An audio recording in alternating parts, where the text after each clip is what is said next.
বামপন্থী রাজনৈতিক দলসমূহের নেতৃবৃন্দ, আপনারা যারা এই বামপন্থী দলসমূহের আহ্বানে এই সভায় মিলিত হয়েছেন, আপনাদের সবাইকে আন্তরিকভাবে সংগ্রামী অভিনন্দন জানাচ্ছি।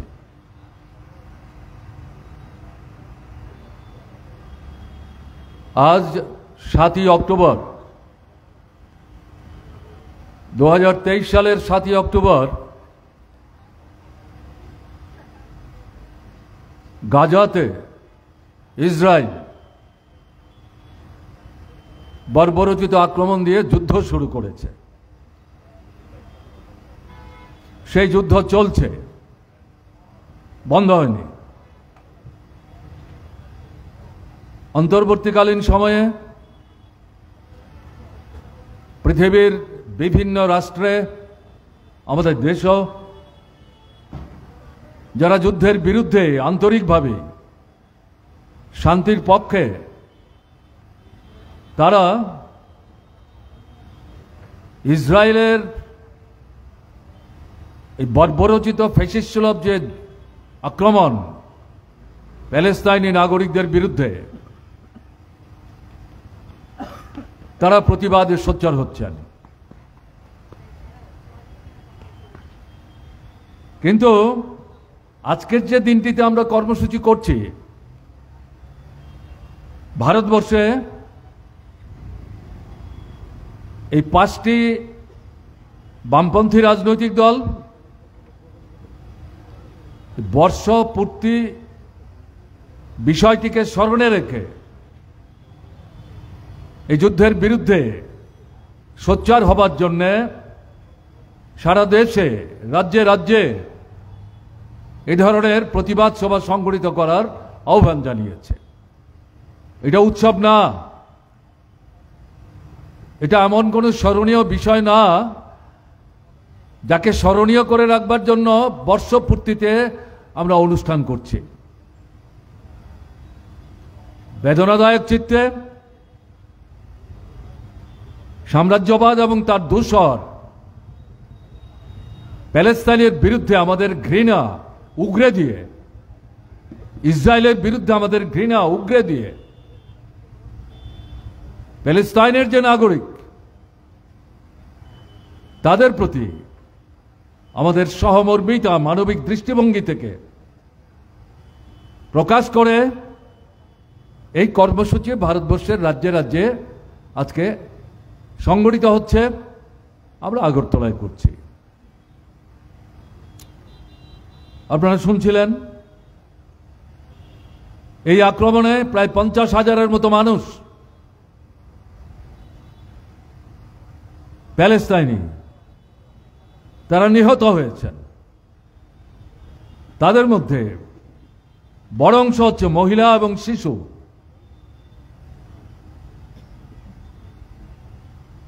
তারা গাজা এবং প্যালেস্তাইন থেকে অস্তিত্ব রক্ষার জন্য অন্যত্র আশ্রয় নিতে বাধ্য হয়েছেন। এই সংখ্যা লাখের কাছাকাছি হবে। আহত যারা হয়েছেন তার পূর্ণ তথ্য সংগ্রহ করা সহজ না। তারপরেও বিভিন্ন পত্রপত্রিকায় যে তথ্যাদি উঠে আসছে তাতে দেখা যাচ্ছে 60 থেকে 66,000-এর মতো নানাভাবে আক্রান্ত আহত মানুষ তারা মৃত্যুর সাথে পাঞ্জা করছেন। এর থেকে আমরা বুঝতে পারছি, আপনারা বুঝতে পারছেন কি বিভৎসতা ইসরায়েল গাজাকে কেন্দ্র করে সামগ্রিক প্যালেস্তাইনবাসীদের বিরুদ্ধে তারা নামিয়ে এনেছে। প্যালেস্তাইনের এত শক্তি কোথায়? আপনার ইসরায়েলের এত শক্তি কোথায়? ইসরায়েল তো একটা ছোট্ট জায়গা, লোকসংখ্যা তার কত, আয়তন তার কত, কি তার প্রাকৃতিক সম্পদ? মার্কিন সাম্রাজ্যবাদ পেছন থেকে ইসরায়েলকে যখনই এই রাষ্ট্রটির অভ্যুদয় হয়েছে তখন থেকে মদদ দিয়ে চলেছে এবং মার্কিন সাম্রাজ্যবাদের মূল লক্ষ্য হচ্ছে ইসরায়েলকে ভিত্তি করে প্যালেস্টাইনকে সামনে রেখে, এটা অজুহাত, মধ্যপ্রাচ্যের যে 10টা 12টা রাষ্ট্র, বিরাট তার অঞ্চল,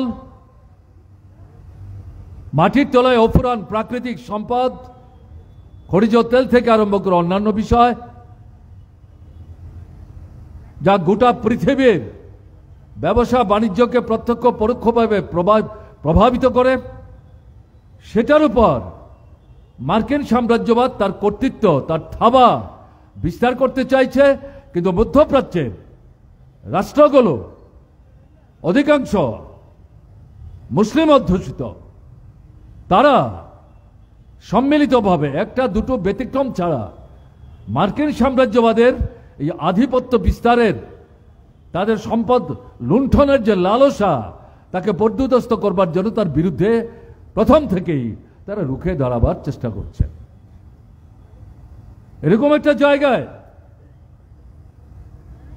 মধ্যপ্রাচ্যকে তার কুক্ষিগত করবার জন্য যে ধারায়, যে পদ্ধতিতে মার্কিন সাম্রাজ্যবাদ ইসরায়েলকে সামনে রেখে ঠেলে দিয়ে এগিয়ে যাওয়ার চেষ্টা করছে, এটা আগামী দিনে গোটা মধ্যপ্রাচ্যে একটা বড়সড় যুদ্ধ বাঁধিয়ে দেওয়ার যে প্রয়াস, সেদিকে তারা ঠেলে নিয়ে যাওয়ার চেষ্টা করছে।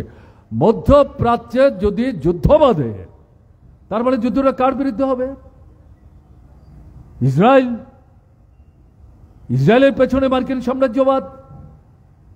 তাহলে এই জায়গাটার মধ্যে এ তো তৃতীয় বিশ্বযুদ্ধের একটা প্রেক্ষাপট সেখানে তৈরি হয়ে যাচ্ছে। যে আমরা যে বামপন্থীরা, ভারতবর্ষ অন্য কোনো রাজনৈতিক দল, লক্ষ্য করবেন যারা খবর রাখেন, আজ অব্দি বড় বড় রাজনৈতিক দল, বিশেষ করে ধনিক বণিকদের স্বার্থ রক্ষাকারী, এরা ইসরায়েলের এই অমানবিক আচরণ, প্যালেস্তাইনকে ধ্বংস করার এই যে প্রচেষ্টা, সে সম্পর্কে তারা নির্বাক। কি পার্লামেন্টের ভেতর, কি পার্লামেন্টের বাইরে, এটা তাদের নিজস্ব অবস্থান। তারা কিন্তু বলছে না। আমরা কেন বলছি? শুধু প্যালেস্তাইনকে রক্ষা করা না, পৃথিবীকে তৃতীয় বিশ্বযুদ্ধের দিকে ঠেলে দেবার যে গভীর চক্রান্ত চলছে, এটাকে বন্ধ করতে হবে, না হলে বিশ্বের অস্তিত্ব বিলীন হয়ে যাবে। দ্বিতীয় বিশ্বযুদ্ধের পর আণবিক অস্ত্রের সম্ভার যেভাবে বাড়তে শুরু করেছে, অস্ত্রাদি সম্পর্কে, আণবিক শক্তি সম্পর্কে যারা বিজ্ঞ, যারা এগুলো বিশ্লেষণ করেন, তাদের বক্তব্য দ্বিতীয় বিশ্বযুদ্ধের মধ্য দিয়েই পৃথিবীতে যাতে যুদ্ধের পরিসমাপ্তি ঘটে, যদি তৃতীয় বিশ্বযুদ্ধ পৃথিবীতে বাধে, তাহলে আমাদের সভ্যতা, আমাদের সংস্কৃতি ধ্বংস হয়ে যাবে। মানুষ তার অস্তিত্ব রক্ষা করবার জন্য, এমনকি বেঁচে থাকবার জন্য, প্রতিপক্ষের আক্রমণ থেকে নিজেকে যদি রক্ষা করতে চায়, তাহলে গাছের ডাল ছাড়া আর রাস্তাঘাটের ইটের বা পাথরের টুকরো ছাড়া তাদের ব্যবহার করবার মতো আর কিন্তু কোনো অস্ত্র থাকবে না। এটা আমাদের বক্তব্য না। আজ থেকে বহু বছর আগে দ্বিতীয় বিশ্বযুদ্ধের পর ইউএনও যখন গঠিত হয়েছে, যুদ্ধের বিরুদ্ধে যখন মানুষ সোচ্চার হওয়ার চেষ্টা করছে, বিশেষ করে সমাজতান্ত্রিক রাষ্ট্রগুলো এবং সাম্রাজ্যবাদ পুঁজিবাদের বিরুদ্ধে যারা কথা বলেন, তারা যখন সোচ্চার হচ্ছেন, তখন এই বিশ্লেষণমূলক বক্তব্যগুলো তারা উপস্থিত করার চেষ্টা করছেন। তাহলে এরকম একটা জায়গায় নিয়ে যাবে এবং এই যে প্যালেস্টাইনের উপর আক্রমণ সংগঠিত করার মধ্য দিয়ে গোটা মধ্যপ্রাচ্য সহ এই যে গোটা এলাকা, এমনকি তার মধ্যে এশিয়া জড়িত হয়ে যাচ্ছে। ব্যবসা বাণিজ্য, খনিজ তেল, পেট্রোল, ডিজেল, মানুষের অত্যাবশ্যক সামগ্রী আদান প্রদান, বাণিজ্য, আমদানি রপ্তানি, সমুদ্রপথ, জলপথ ব্যবহার ইত্যাদি করা, আকাশপথ ব্যবহার ইত্যাদি করা। যদিও আপাত দৃষ্টিতে একটা ছোট্ট জায়গায় মনে হচ্ছে যুদ্ধ, কিন্তু গোটা অঞ্চলটাকে প্রত্যক্ষ পরোক্ষভাবে প্রভাবিত করছে এবং অর্থনীতির উপর এটা আঘাত আনছে, যেটা আমাদের দেশের অর্থনীতিকেও সেখানে কিন্তু বিধ্বস্ত করছে। কাজে এরকম একটা জায়গায় কোনো মতেই এই যুদ্ধ চলতে দেওয়া যায় না। আমার আগে বিভিন্ন বক্তা নানা তথ্য এখানে উপস্থিত করেছেন, আমি সেখানে যেতে চাইছি না। যেটা বলবো, ইউএনও, ইউনাইটেড নেশনস অর্গানাইজেশন, এরা চেষ্টা করছেন, কিন্তু আমাদের মনে হচ্ছে এটা অনেকটা আনুষ্ঠানিক। এতে ইসরায়েলের সম্বিত ফিরিয়ে আনার মতো তারা কার্যকরী কোনো ভূমিকা নিতে পারছেন না। লেবাননের উপর ইসরায়েলের আক্রমণের পরিপ্রেক্ষিতে ইরানের দিক থেকে ইসরায়েলের বিরুদ্ধে যে আক্রমণ তারা প্রত্যাঘাত হিসাবে, জবাবের নিদর্শন হিসাবে সংগঠিত করার চেষ্টা করেছেন, তাতে গিয়ে দেখা গেল ইউএনের যিনি জেনারেল সেক্রেটারি, তিনি কেন সঙ্গে সঙ্গে ইসরায়েলের উপর এই যে আক্রমণ তার প্রতিবাদ করছেন না। তার জন্য ইসরায়েল বলছে ইউএনের যে সাধারণ সম্পাদক, তিনি পার্সোনা নন গ্রাটা ইসরায়েলের জন্য, অর্থাৎ ইসরায়েলের সঙ্গে তার কোনো সম্পর্ক নাই, তার সাথে কোনো আদান প্রদান নাই, এবং তাকে ইসরায়েলের মাটিতে পদক্ষেপ নেওয়ার কোনো সুযোগ তারা সেখানে রাখবেন না, এরকম একটা জায়গায় তারা চলে গেছে। বুঝতে পারছেন?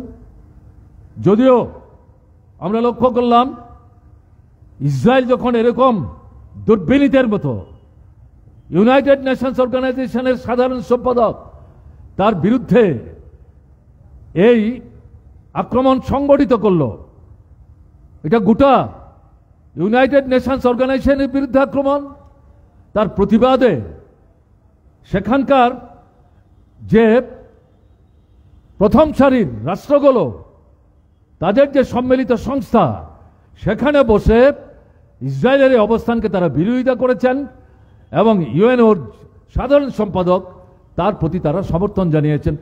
এবং ইউএনওর সাধারণ সম্পাদক তিনি আবারও ইসরায়েলের উপর এই যে আক্রমণ, সেখানে প্রত্যাঘাত হিসাবে আত্মরক্ষার প্রয়োজনে ইরান থেকে তারা করবার চেষ্টা করেছেন, তাকেও তারা প্রতিবাদ করেছেন, নিন্দা করেছেন, বলবার চেষ্টা করেছেন এটা করে এই যুদ্ধটার বিস্তার ঘটবে, এটা ক্ষতি হয়ে যাবে, এটা করবেন না।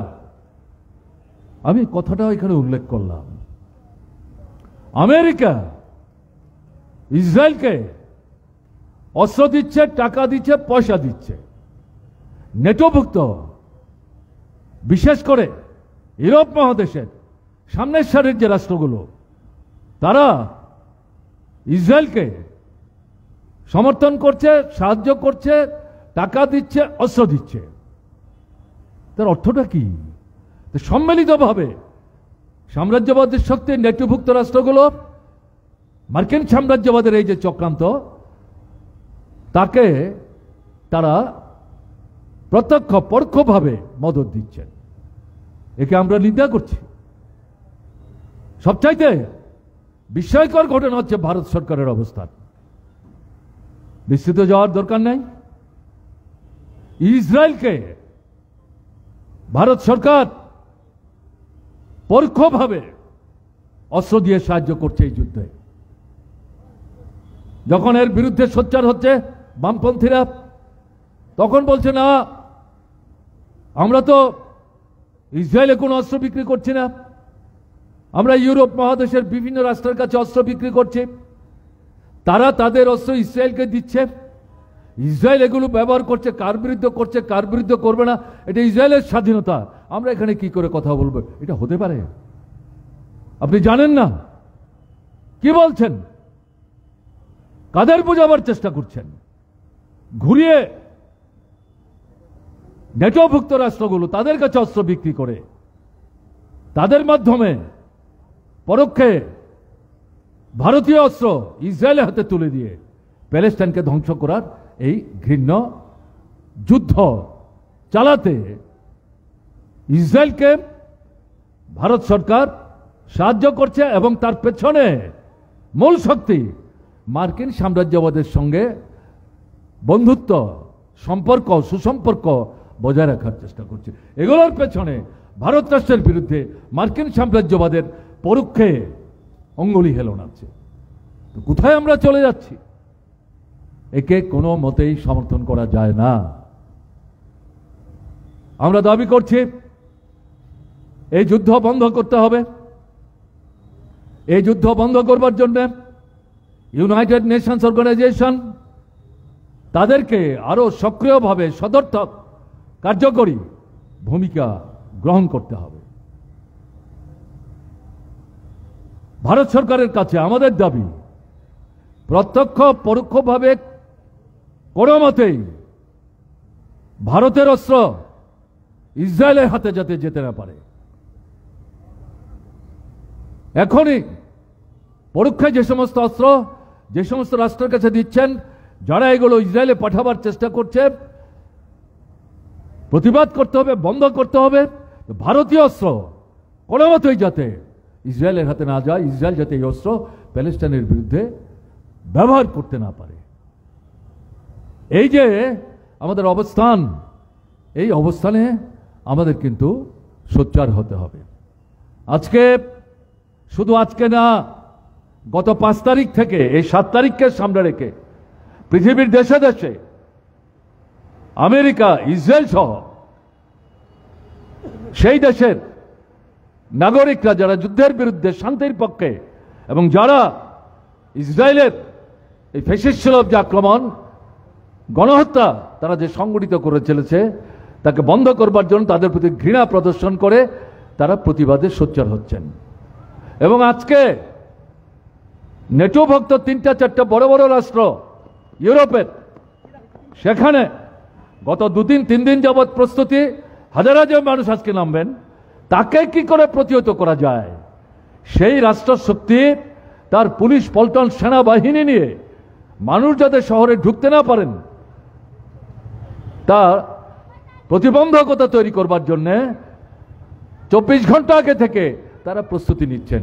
এগুলো খবর থেকে, সংবাদ মাধ্যম থেকে এগুলো আমরা জানতে পারছি।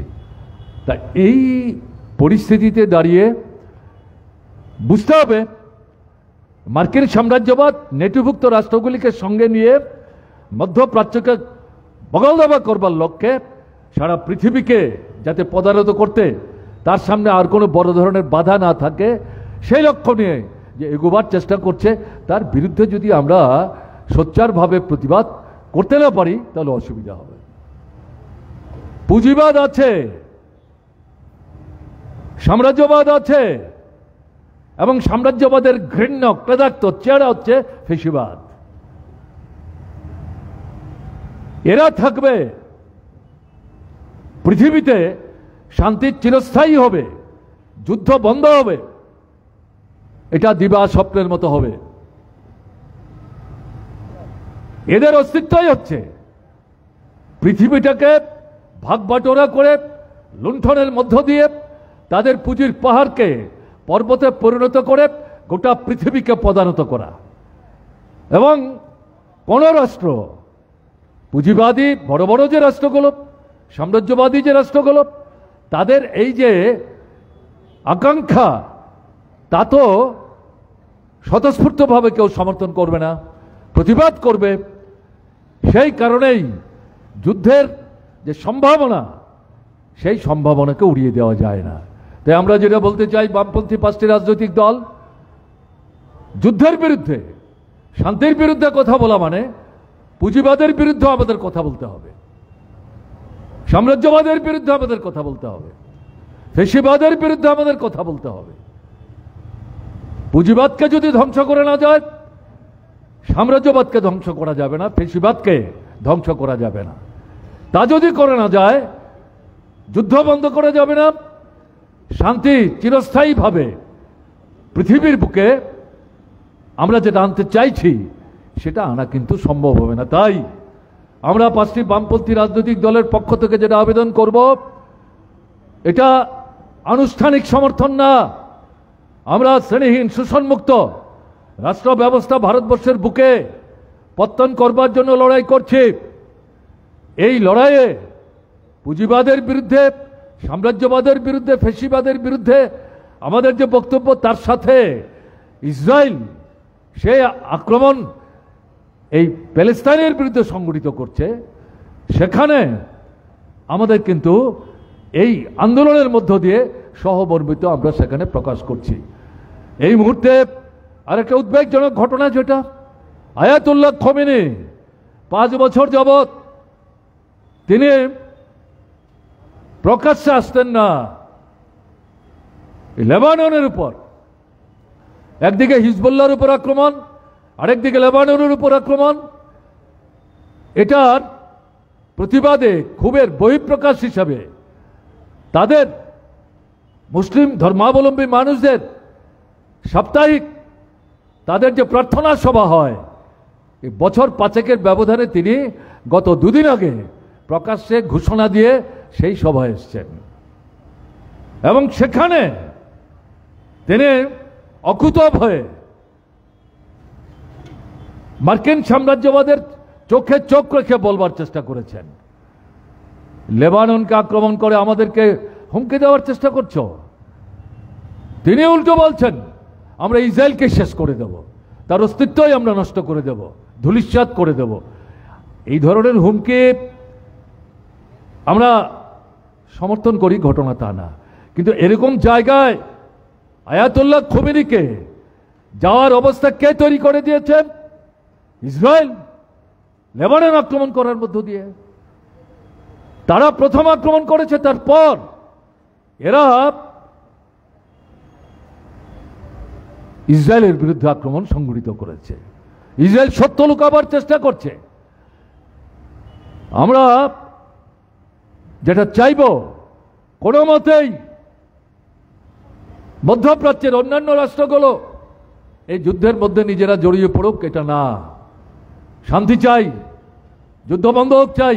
তাই 1 বছর হলো, আর যাতে কোনোভাবেই এই যুদ্ধ চলতে না পারে, তার জন্যে পৃথিবীর দেশে দেশে যে প্রতিবাদ, ভারতবর্ষে অন্যান্য রাজনৈতিক দলগুলো তারা তাদের নিজস্ব শ্রেণী দৃষ্টিভঙ্গি থেকে তারা অবস্থান নিচ্ছেন, কিছুই বলছেন না। তার জন্য তো আমরা বসে থাকতে পারি না। আমরা যারা কমিউনিস্ট আন্দোলনে বিশ্বাস করি, সমাজবাদী আন্দোলনে বিশ্বাস করি, আমরা তো আন্তর্জাতিক দৃষ্টিভঙ্গি সম্পন্ন। আন্তর্জাতিক ক্ষেত্রে এই যে অমানবিক ঘটনা চলছে, তাতে আমরা নির্বাক থাকতে পারি না। কাজেই তার প্রতিবাদে আমরা সোচ্চার হচ্ছি এবং এই সোচ্চার আন্দোলন আমাদের জারি রাখতে হবে। যেটা বললাম, আবারও আমি বলতে চাইছি, পুঁজিবাদের বিরুদ্ধে, সাম্রাজ্যবাদের বিরুদ্ধে, ফ্যাসিবাদের বিরুদ্ধে, তারই নগ্ন চেহারা আরএসএস এর নেতৃত্বে নিয়ন্ত্রণে যে বিজেপি সরকার চলছে, যদিও এখন আর বিজেপি সরকার না, এনডিএ সরকার, বিজেপি তার মধ্যে অন্যতম বড় শক্তি, তাকে একটা ধাক্কা দেওয়া গেছে।